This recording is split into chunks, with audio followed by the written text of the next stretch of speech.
एकावली का काल केतु के द्वारा हरण। यशोवती ने कहा, एक समय की बात है, सुंदरी एकावली प्रातः काल अपनी सखियों के साथ महल से निकल पड़ी। उसके ऊपर चंबा डुलाए जा रहे थे।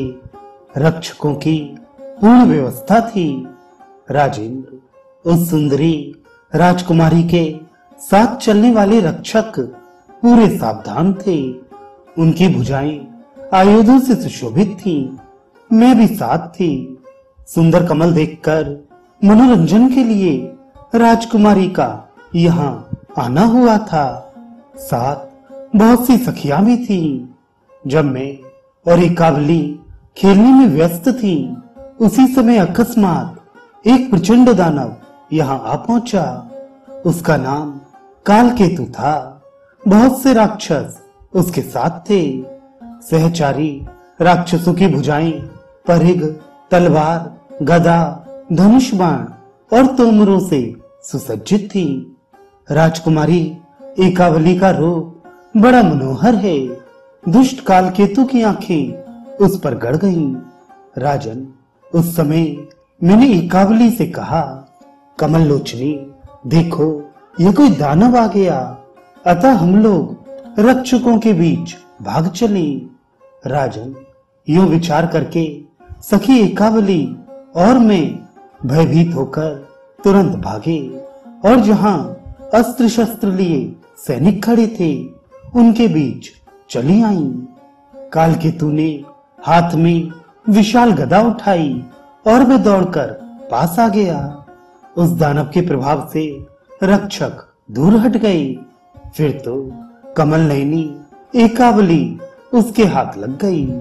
उस समय राजकुमारी के हृदय में अत्यंत आतंक छा गया। उसका शरीर कांप गया और वह रोने लगी।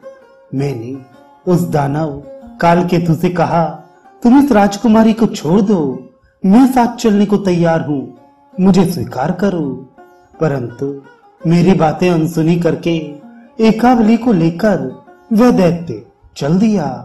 रक्षकों ने ठहरो ठहरो कहकर जब महाबली कालकेतु को रोका, तब भयंकर लड़ाई छिड़ गई। उस दैत्य के साथ बहुत से भयंकर राक्षस हाथ में शस्त्र लिए प्रस्तुत थे। अपने स्वामी का कार्य सिद्ध करने के लिए बड़ी तत्परता के साथ वे युद्ध भूमि में उतर आए। यूं उन हमारे रक्षकों के साथ कालकेतु का युद्ध होने लगा। उस महाबली दैत्य ने सभी रक्षकों को मार डाला।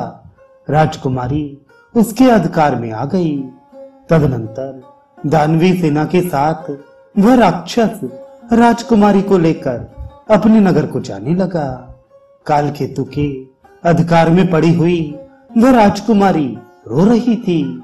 उसे देखकर मैं भी साथ लग गई। कालकेतु उसे जहां ले जाता था, मैं भी वहीं चली जाती थी। मेरा अभिप्राय था, जैसे भी हो, रोती हुई सखी मुझे देखकर धैर्य धारण कर सके। हुआ भी ऐसा ही। जब सखी एकावली ने मुझे अपने साथ देखा, तब उसके हृदय में कुछ शांति आ गई। अब मैं राजकुमारी के पास चली गई। उससे बार बार बातें करने लगी। राजेंद्र, मेरी सखी एकावली दुख से अत्यंत घबरा गई थी। उसके शरीर से पसीना टपक रहा था। मेरे पास जाने पर कंठ से चिपटकर बड़े दुख के साथ वह विलाप करने लगी।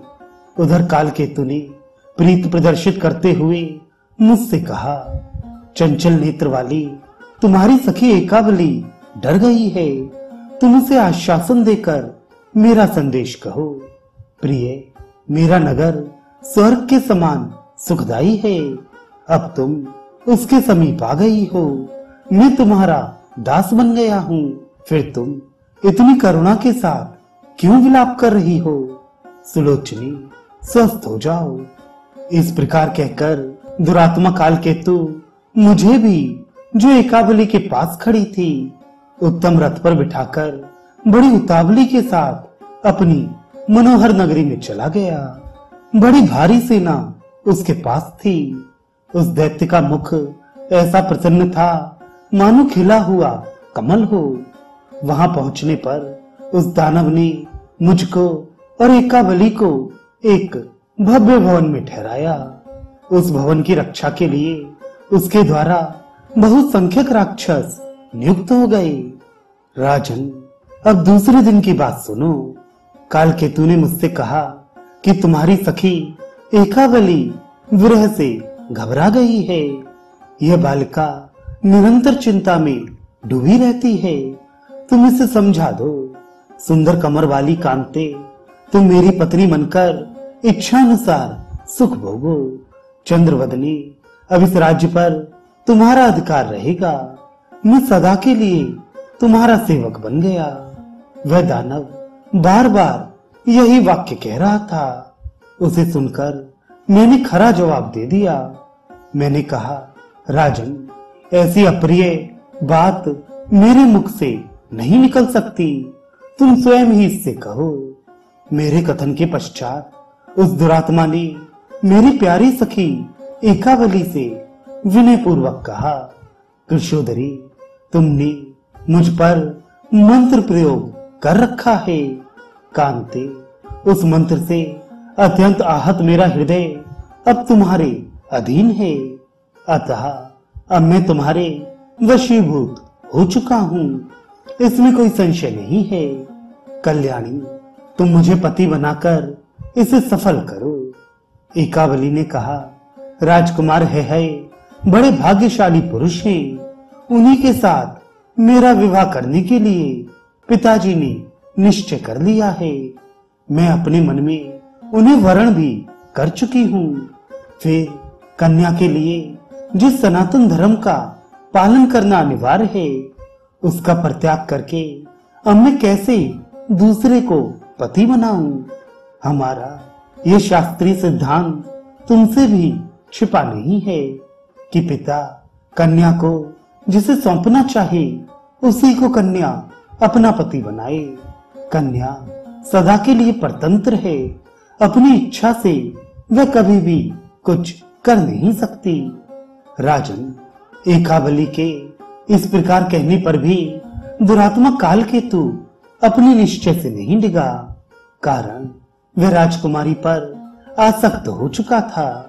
अतः विशाल नेत्रों वाली एकावली और उसके पास रहने वाली मैं दोनों उस पापी के हाथ से मुक्त नहीं हो सकी। कालकेतु का नगर पाताल की एक कंदरा में है।